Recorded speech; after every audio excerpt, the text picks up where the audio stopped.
الحمد لله نحمده ونستعينه ونستغفره ونؤمن به ونتوكل عليه ونعوذ بالله من شرور أنفسنا ومن سيئات أعمالنا من يهد الله فلا مضل له ومن يضلله فلا هادي له ونشهد أن لا إله إلا الله وحده لا شريك له ونشهد أن سيدنا ومولانا محمدا عبده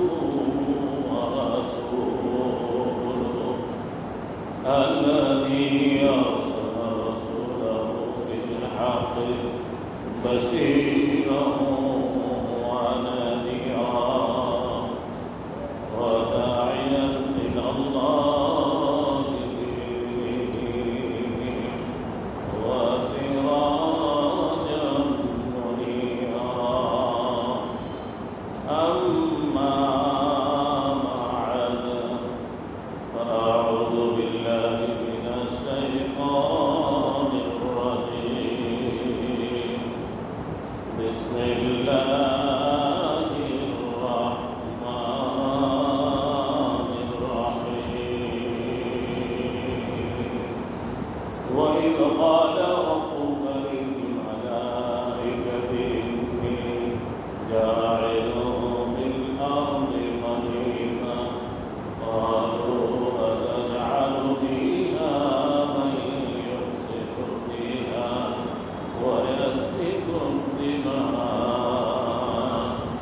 إن الله وملائكته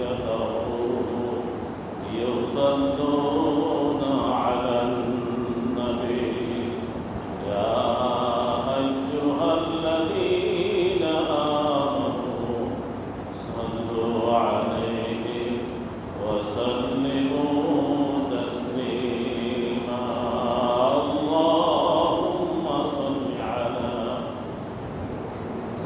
ونبينا وشفيعنا وحبيبنا ومولانا محمد صلى الله عليه وعلى آله وأصحابه وبارك وسلم بلغ العلا بكماله كشف الدجى بجماله حسنت جميع خصاله صلوا عليه وآله আলহামদুলিল্লাহ আল্লাহর দরবারে লাখো কোটি শুকরিয়া যে আল্লাহ রাব্বুল আলামিন আমাদেরকে জিলহজ মাসের শেষ জুমায় আমাদেরকে আল্লাহ রাব্বুল আলামিন জুমা মসজিদে আসার তৌফিক দান করছেন আমাদের আসতে পারছি সামনে মুহররম মাস বছরের শুরুর মাস আরবি বছরের প্রথম মাস আল্লাহ আমাদেরকে জিলহজ মাসের শেষ জুমায় আল্লাহর ঘরে আসার তৌফিক দিয়েছেন এই জন্য আমরা শুকরিয়া জ্ঞাপন করি আলহামদুলিল্লাহ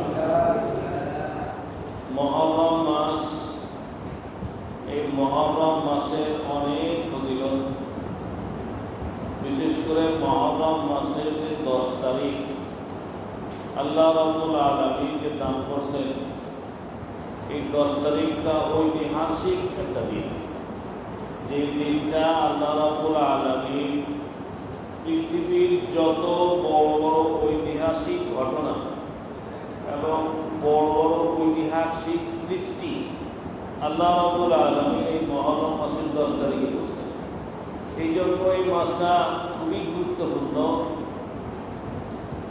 খুবই গুরুত্বপূর্ণ আল্লাহ রাব্বুল আলামিন আদম আলাইহিস সালামকে ওই মুহররম মাসের 10 তারিখে সৃষ্টি করছেন আদম আলাইহিসসালামের মাটি আনছেন, তাও ওই মহরম মাসের 10 তারিখে।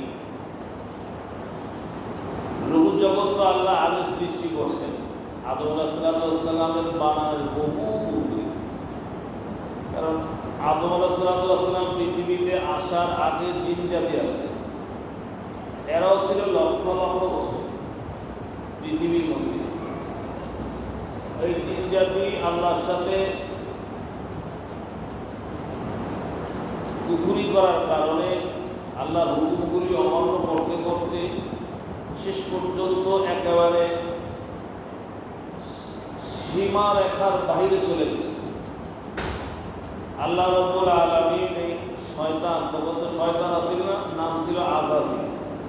ইবলিসও নাম ছিল না, শয়তানও নাম ছিল না, নাম ছিল জিন জাতির ভিতরেও নাম ছিল আযাজিল। এটা জিনদের নাম, বিভিন্ন জিনদের বিভিন্ন নাম। মানুষের যেমন বিভিন্ন মানুষের বিভিন্ন নাম, জিনদেরও এরকম নাম আছে আযাজিল। ও আল্লাহর এত নৈকট্য লাভ করছে, সবসময় চলার জন্য 70,000 ফেরেশতা এর সাথে সবসময় থাকে। আমাদের দেশে দেখবেন বড় বড় আলেম, বড় বড় বুজুর্গ লোকদের সাথে অনেক লোক থাকে, কি কথা ঠিক না? দেখা যায় একদিকে গেলে 2, 4, 10, 15, 20 জন লোক, 50 জন, 100 জন, 200 জন লোক তার রিসেপশনে থাকে, তার সাথে চলাফেরা করে, তাকে নিয়ে যায়।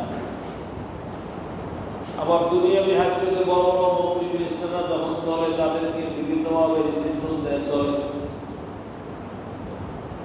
আযাজিল অত্যন্ত আল্লাহ প্রিয় ছিল এবং আল্লাহর নৈকট্য লাভ করে সকল ফেরেশতারা তাকে সম্মান করে। পৃথিবীর ভিতরে হিংসা এবং অহংকার সর্বপ্রথম আল্লাহ এই দিয়েছে শয়তানের, ওর থেকে বাইরে হিংসা এবং অহংকার। হিংসা ও অহংকার এর থেকে বাইরে এবং লোভ। আযাজিল এমন একটা পর্যায়ে চলে গেছে যে যত ফেরেশতা আল্লাহ বানাইছে এমন কোন ফেরেশতা নাই যে ফেরেশতা তাকে সম্মান না করে, না করছে। সম্মানটা করছে কার জন্য? আল্লাহর প্রিয় দেখে করছে। কি কথা ঠিক না? আমারে কেউ চিনে আর আমারে কেউ সম্মান করব। আমি যদি এখন প্রধানমন্ত্রী ভিএস হই, তখন আমার সম্মানের কমতি হইব। কি কথা ঠিক না? প্রধানমন্ত্রী যদি কোনো ভিওনো হই আমি, বা পিএস হই, বা সেক্রেটারি হই, বা তার কাছের মানুষ হই, তখন আর আমার সম্মানের শেষ আছে। কিন্তু আমি সম্মানটা পাইলাম কারে দিয়া? প্রধানমন্ত্রী দিয়ে। এখন যদি আমি প্রধানমন্ত্রীর উপরে উঠতাম চাই, তাহলে বিপদ না? আযাজিলের অবস্থা এরকম। সে ভাবতেছে সারা আসমানের সকল ফেরেশতারা আমারে সম্মান করে, মহব্বত করে, আমার কথা শুনে। এখন যদি আল্লাহ কোনো অবসরে চলে যায়, সে চিন্তা করতেছে আল্লাহ যদি তার সমস্ত কার্যক্রম স্থগিত করে অবসরে দেয়, তাহলে এই দায়িত্বটা আমারই দিবে। কোথায় চলে গেছে? লোকটা কোন জায়গায় গেছে? তাহলে বোঝা গেছে কি লোকটাও সর্বপ্রথম ওর মাধ্যমে বেরিয়েছে। চাহিদার শেষ নাই। হাদিসের মধ্যে আসছে মানুষের পরিবার ছোট, মানুষের অন্তরটা খুব ছোট, কিন্তু এর পরিধি, এর চাহিদা ব্যাপক, চাহিদাটা অনেক বড়। রাসূল বলেন আসমান এবং জমিন এর ভিতরে যে ফাঁকা জায়গাটা আছে, এই ফাঁকা জায়গাটা যদি স্বর্ণ দিয়া পূরণ করে দেওয়া হয়, তারপরও ওই মানুষটার চাহিদা যাবে না, আশা যাবে না, তার আশা পূরণ হবে না, চাহিদা পূরণ হবে। এত চাহিদা হবে, আমারও চাহিদার শেষ নেই। তো শয়তানের এরকম চাহিদা, ও সম্মান পাইতে পাইতে কোথায় চলে গেছে, এখনো সম্মান দরকার। হয়তো আল্লাহ যদি অবসরে যায়, তাহলে এই দায়িত্বটা আমারই। কথা বুঝে আসছে। আর তো কোনো সময় যদি টক্কর লাগে তাহলে ফেরেশতারা আমার ভক্তই থাকবো, কারণ সবাই আমার সম্মান করে। কিন্তু ওই কথাটা ভুলে গেছে যে সম্মানটা তো আল্লাহর জন্য করে। আজকে যদি আল্লাহ লাথি মেরে ভালো দেয়, কাল করে কেউ চিনবো না, এটা ভুলে গেছে। আমাদের ভুলতে হবে। আমরা যখন একটু সুযোগ পাই, ক্ষমতা পাই, অতীত ভুলে দিই না, অতীত আমাদের মনে থাকে না। রাসূল বলছেন, যে জাতি তার অতীতকে ভুলে যায় সে ধ্বংসপ্রাপ্ত। তাহলে আমরা তো অতীত ভুলে যাই, একটু সুযোগ পাইনি পিছনের কথা কি ভুলে যাই। শয়তানের অবস্থা এরকম হয়েছে। ও রুহ জগৎ বানাইছে না, আগে তো রুহ জগৎ বানাইছে। আদম আলাইহিস সালাম সৃষ্টির আগেই তো রুহ জগৎ তৈরি করছে। এই রুহ জগৎ অর্থাৎ লোহে মাহফুজ এমন একটা জায়গা যেটার মধ্যে আল্লাহ পাকের সব কিছু ওটার ভিতরে সংরক্ষিত। এটাকে বলা হয় লাউহে মাহফুজ। ঢুকছে যে লাউ মাহফুজ,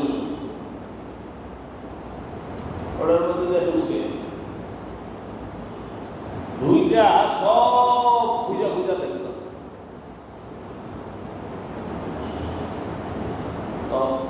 সব দেখা এক জায়গায় দেখা যায় আল্লাহর এমন এক বান্দা আছে, কি দেখে খুব খেয়াল করে বলতে, আল্লাহ পাকের এমন এক বান্দা 6 লক্ষ বছর আল্লাহর ইবাদত করবে।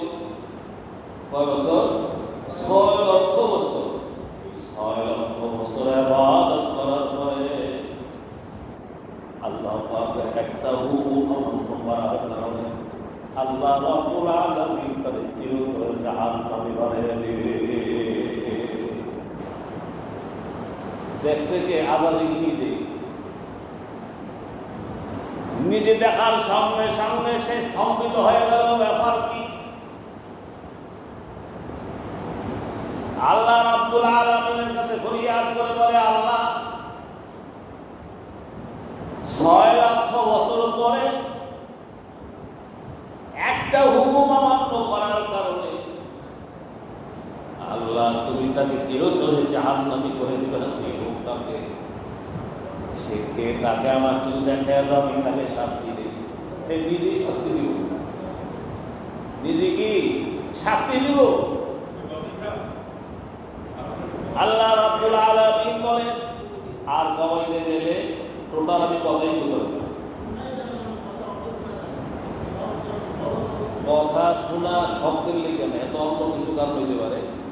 আর কথা বলতে গেলে আমার কথা আটকে যাবো, বুঝছেন? কারণ মাইকের যে পাওয়ার, ওই পাওয়ারের সাথে গলা যদি মিশে না মিশে তাইলে গলা বসে যায়, আমার গলার মধ্যে আঘাত করে। যাই হোক, আল্লাহ রাব্বুল আলামিনের কাছে যখন ফরিয়াদ করছে তখন আল্লাহ রাব্বুল আলামিন বলে, তোমার অচিরেই তুমি তারে দেখতে পাই না। ওর কথা সরাসরি তো বলে নাই, অচিরেই কি তুমি তাকে দেখতে পাই না। 1000 বছর পর্যন্ত সে দাঁড়ায় দাঁড়ায় নিজে দোয়া করছে, লানাতুল্লাহি আলাইহি, আল্লাহ তার উপরে তুমি লানত নাযিল করো, তোমার গজব নাযিল করো। 1000 বছর পর্যন্ত বদদোয়া করছে এই শয়তান নিজে। অথবা জানে না যে কার জন্য পুরা আসমানে চলত। আদম আলাইহিস সালামকে যখন বানাইছে তো আল্লাহ রাব্বুল আলামিন মক্কা এবং তায়েফ আর মক্কার মধ্যে প্রায় 70 কিলোমিটার দূরত্ব, এর মাঝখানে আল্লাহ রাব্বুল আলামিন আদম আলাইহিস সালামের দেহটারে ভালো রাখছে। এই সেখান দিয়ে রওনা দিছে ইবলিস, 70,000 ফেরেশতা নিয়ে রওনা দিছে। দেখি হিংসা কোন থেকে বাইরে হয়েছে। হিংসা বাইরের জন্যই কিন্তু আমি এই ঘটনাটা বলতেছি। অহংকার বাইরের কোন থেকে বাইরে হয়েছে, আমি সেই ঘটনাটা বলতেছি।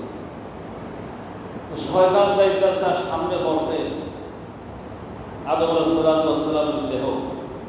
ওই দেহটা দেখার সঙ্গে সঙ্গে সে তারা চোখে দেওয়া শুরু করছে, হিংসার চোখে।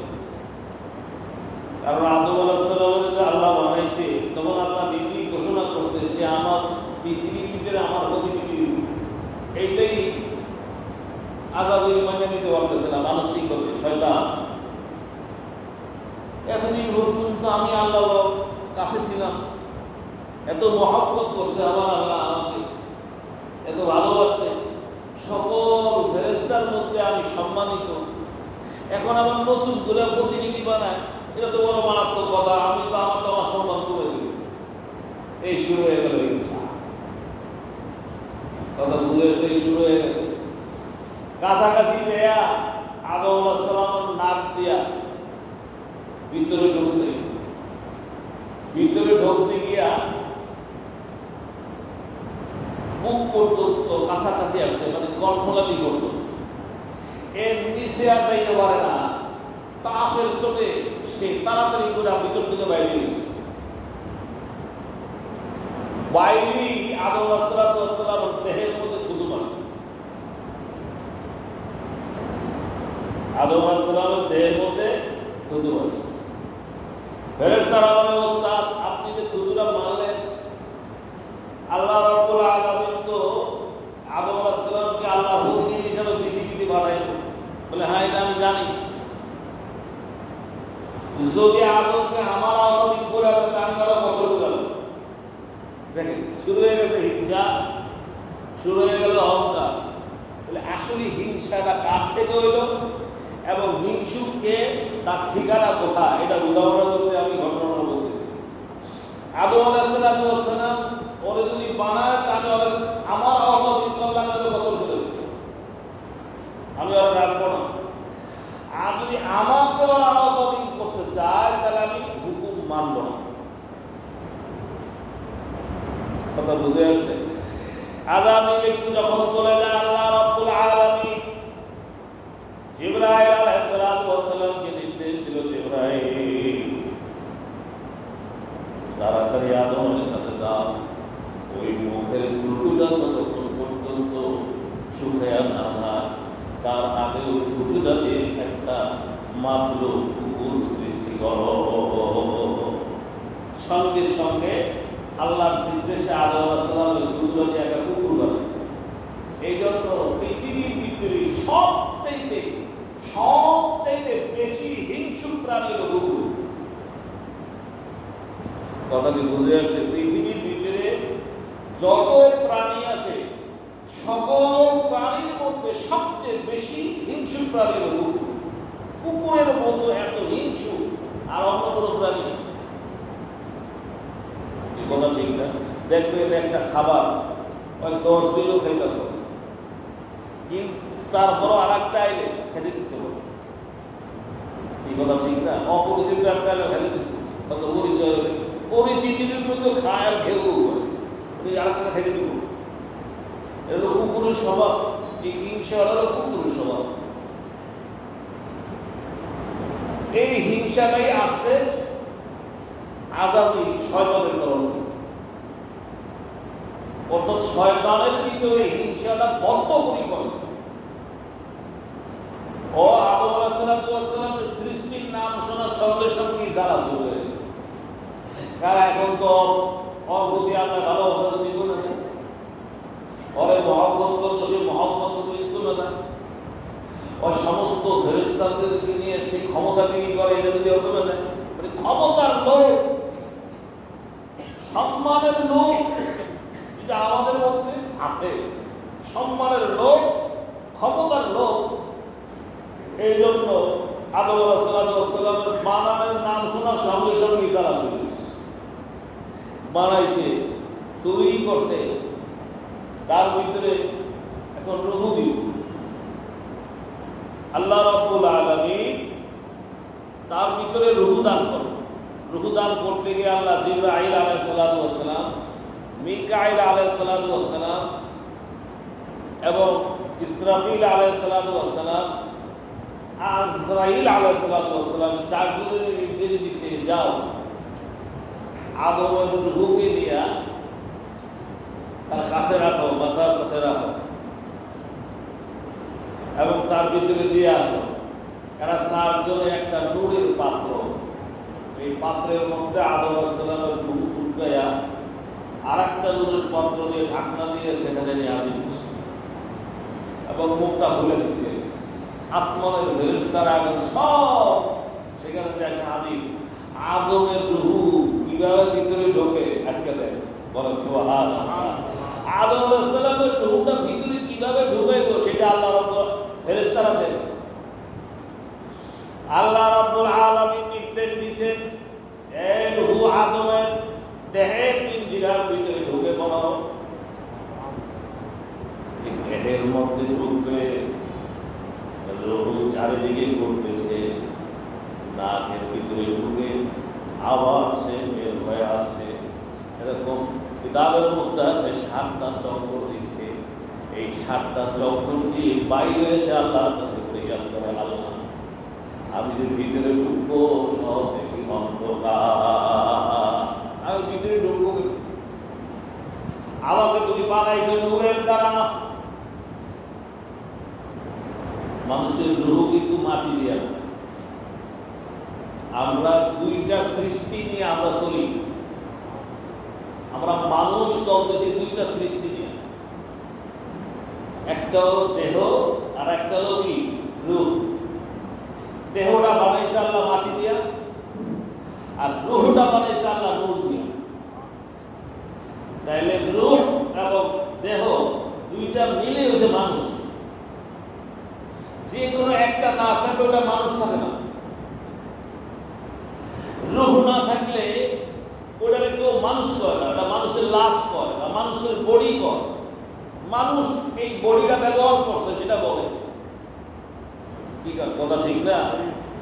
আব্দুর রহিম, আমার দেহ এবং রূহ 2টা আছে, এখন আমি আব্দুর রহিম, কিন্তু যখন আমার রূহটা চলে যাবে আমি কি আব্দুর রহিম থাকবো? আব্দুর রহিমের লাশ অথবা বডি আব্দুর রহিম চলে গেছে, কি কথা ঠিক না? তাহলে 2টা মিলে হয়েছে মানুষ। তাহলে মানুষের দেহ হলো মাটি দ্বারা আর রূহ হয়েছে নূরের দ্বারা। রূহ আল্লাহর কাছে ফরিয়াদ করে, আল্লাহ আমি যে আদমের দেহের মধ্যে প্রবেশ করব, আমি হইলাম আলো, নূর মানি তো আলো, আমাকে বানাইছো তুমি আলো দিয়ে, আমি হইলাম আলো। আল্লাহ এ হলো মাটি, যার কারণে ভিতরে অন্ধকার আবর্জনা, আমি যেখানে ঢুকবো আমি তো ঢুকতে পারি না। আল্লাহ রাব্বুল আলামিন বলে, ও রূহে এই আবর্জনা অন্ধকারের মধ্যে অনিচ্ছা সত্ত্বেও তোমার ঢোকা লাগবে, অনিচ্ছা সত্ত্বেও তোমার ঢোকা লাগবে। এই দেহটা তৈরি করার সময় আর একটা বর্ণনা দিছে, আমি আজকে সেই বর্ণনাগুলি পড়ছি কিতাবের মধ্যে। বর্ণনা দিছে আল্লাহ রসুল আরশের ভিতরে ছিলেন, রসুলের নূর। আল্লাহ পাকের তাসবিহ আদায় করতেছে, 1 ফোঁটা ঘাম পৃথিবীর জমিনের মধ্যে পড়ছে। যে জায়গায় ওই ঘামটা পড়ছে আল্লাহ রাব্বুল আলামিন সর্বশেষ ওই জায়গার মধ্যে রাসূলুল্লাহ সাল্লাল্লাহু আলাইহি ওয়াসাল্লামের দাফন করছে। বলেন সুবহানাল্লাহ। ওই জায়গায়ই করছে। রাসূলের ঘামটা যেখানে পড়ছে ওই জায়গায় সর্বশেষ আল্লাহ রাসূলের কি করছে? দাফন করছে। আসল মদিনায়, মদিনা মনে পড়ে ওই জায়গা থেকে কিছু মাটি জিবরাইল আলাইহিস সালাম দিয়েছেন। ওই মাটিটা নিয়ে আল্লাহ পাকের নূরের দ্বারা ওইটারে মন্থন করে আদম আলাইহিস সালামের কপালের মধ্যে ডলে দিচ্ছে। বলেন সুবহানাল্লাহ। ডলে দেওয়ার সঙ্গে সঙ্গে আদম আলাইহিস সালামের চেহারা উজ্জ্বল হয়ে গেছে। রোহানে বলো ভিতরে ঢোকো, যেহেতু আল্লাহর নির্দেশ, ইচ্ছা ও অনিচ্ছা ভিতরে ঢুকতেছে, ভিতরে ঢুকছে। যখন ভিতরে ঢুকে মাথার চারিদিকে চক্কর শুরু করে দিচ্ছে, আস্তে আস্তে আদম আলাইহিস সালাম চোখ খুললেন। বলেন সুবহানাল্লাহ। চোখ খুলছে, খালি মাথার মধ্যে চক্কর দেওয়ার সাথে সাথে চক্ষু খুলছে, কিন্তু এখনো এই সব মাটি, এখনো চামড়া বুঝতে হয়নি। আস্তে আস্তে কণ্ঠনালীতে আসছে, যখনই কণ্ঠনালীর মধ্যে রুহু হয়ে আসছে, আদম আলাইহিস সালামের জবান দিয়ে বের হয়ে গেছে আলহামদুলিল্লাহ, আল্লাহ শুকর আদায় শুরু করেছে। আদম আলাইহিস সালাম এভাবে এক এক করে নাভি পর্যন্ত আসার সাথে সাথে আদম আলাইহিস সালাম হাতে ঠেক দিয়ে ওলা ধরছে, ওদিকে এদিকে মাটি হলো, গাছে রোগটা আসছে। তখন ফেরেশতারা কয় মানুষটা কি অত্যন্ত অস্থির, অস্থির জাতীয় প্রাণী। কি কথা ঠিক না? আমরা খুব দ্রুত সব কিছু করতেছে, আমাদের মধ্যে ধীর স্থিরতা কম। এই আদম আলাইহিস সালামের দেহের মধ্যে সকল দেহটা সম্পূর্ণ জলপূর্ণ হয়ে গেছে। আদম আলাইহিস সালামের আল্লাহ বেহেশতের মধ্যে নিয়ে দিয়েছে, বেহেশতের মধ্যে দিয়েছে। সেখানে বলে আদম থাকো, এই জায়গা তোমার জন্য, আমি আল্লাহ রাব্বুল আলামিন এই জায়গা তোমার জন্য বানাইছি, পুরা বেহেশত তোমার। এই বেহেশতের মধ্যে তুমি বসবাস করা, খুশি মতো চলবা, যা খুশি তা করবা। তবে একটা কথা আছে আদম, আমি বেহেশতের মধ্যে একটা গাছ বানাইছি, এই গাছ দেখো, সেই গাছটা খাইবা না, ওইটা গাছেও দেবে, গাছের তো ফল খাইবাই না, এই গাছের কাছেও দেবে। আল্লাহ রাব্বুল আলামিন নির্দেশ দিয়ে দিয়েছে গাছের কাছেও দেবে। এই নির্দেশ দিয়ে ছায়া দিয়েছে, তুমি যেখানে খুশি সেখানে মরো, তুমি সিংহাসনে বসে থাকবা, হুকুম করবা, সারা বেহেশতের মধ্যে তুমি ঘুরবা। বলেন সুবহানাল্লাহ, সুবহানাল্লাহ। আচ্ছা, এখন আল্লাহ কোরআনে কইছে একটা, কাম করছে আর একটা। কোরআনে আল্লাহ কি কইছে? وَإِذْ قَالَ رَبُّكَ لِلْمَلَائِكَةِ إِنِّي جَاعِلٌ فِي الْأَرْضِ خَلِيفَةً قَالُوا أَتَجْعَلُ فِيهَا مَن يُفْسِدُ فِيهَا وَيَسْفِكُ الدِّمَاءَ وَنَحْنُ نُسَبِّحُ بِحَمْدِكَ وَنُقَدِّسُ لَكَ قَالَ إِنِّي أَعْلَمُ مَا لَا تَعْلَمُونَ। ফেরেশতারা আমি মানুষ বানাবো, পৃথিবীর মধ্যে প্রতিনিধিত্ব করার জন্য। মানুষ বানাইবো কিসের জন্য? পৃথিবীর মধ্যে, দুনিয়ার মধ্যে আমার প্রতিনিধিত্ব করবে। আমার প্রতিনিধিত্ব করার জন্য আমি তাদের পৃথিবীতে মানুষ বানাবো। আল্লাহ রাব্বুল আলামিন ফেরেশতাদেরকে পরামর্শ করলেন পৃথিবীতে বানাইবো প্রতিনিধিত্ব করার জন্য, কিন্তু বানাই দিছে কই? বেহেশতের মধ্যে।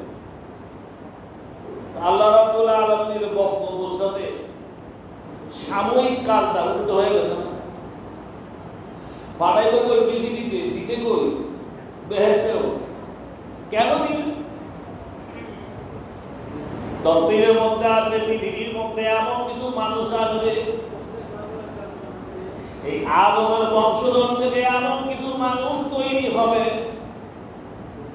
এমন কিছু মানুষ আল্লাহ রাব্বুল আলামিন পৃথিবীতে আসবে, আল্লাহ পৃথিবীতে, যারা আল্লাহর সৃষ্টিকে অস্বীকার করবে, আল্লাহর সৃষ্টিকে অস্বীকার করবে, এমনকি আল্লাহকে পর্যন্ত অস্বীকার করবে, আল্লাহর সৃষ্টি মাখলুককে অস্বীকার করবে, আল্লাহর ক্ষমতাকে অস্বীকার করবে, পরকালকে অস্বীকার করবে, বেহেশত দোজখকে অস্বীকার করবে। আল্লাহ রাব্বুল আলামিন বেহেশতটাকে বানাইছে, এটা তো আমরা কোনোদিন দেখি না। আমরা শুনতে শুনতে এমন পর্যায়ে আসছে, মনে হওয়ার জন্য আমরা দেখেছি। কথা ঠিক না? আমাদের ভিতরে এমন বিশ্বাস চলে আসছে, মনে হয় যেন আমরা দেখছি, বেহেশত দেখছি, দোজখ দেখছি, এরকম মনে হয়, কিন্তু আসলে কি আমরা দেখছি? আমাদের কাছে বেহেশত দোজখকে এমন পরিচিত, আমরা পড়তে পড়তে, শুনতে শুনতে, কিতাবে দেখতে দেখতে আর শুনতে শুনতে এমন পর্যায়ে চলে গেছে, মনে হয় যেন আমরা দেখছি, কিন্তু আসলে কি আমরা দেখছি? দেখি নাই। এই মানুষগুলিকে যখন বেহেশতে আরাম আয়েশের কথা বলা হবে, বেহেশতের বর্ণনা দেওয়া হবে, তারা তখন অস্বীকার করবে। তখন তারা বলবে বেহেশতের কথা বলো, বেহেশতের লোভ আমাদের দেখাও, বেহেশতকে তোমরা দেখছো, বাও বেহেশত দেখছো। তখন যদি আদম আলাইহিস সালামকে বেহেশতে না দিত, তা আমরা সাক্ষী কোথা মানতাম? কথা ঠিক না? আদম আলাইহিস সালামের বেহেশতে দিয়া পুরা বেহেশতটারে দেখাইয়া পরিচিতি করাইছে যে বেহেশত একটা আছে। আমি না দেখছি, আমার বাবাই দেখছে, আমার বাবাই না দেখছে, আমার দাদাই দেখছে, একজন তো দেখছে। তা আমি আর বলতে পারতেছি, আর এবারে আমি না দেখছি, আমার বাবা আদম তো দেখছে। বেহেশত সে ছিল, বেহেশতটা দেখেছি। এই কথাটা এখন আমার মতো বলার ক্ষমতা আছে, আমি সাক্ষী মানতে পারি এবং জোর দিয়ে বলতে পারি যে হ্যাঁ বেহেশত আছে। কিন্তু যদি আমার বাবা আদম না দেখতো, তাহলে আমার ওই জোরটা থাকতো।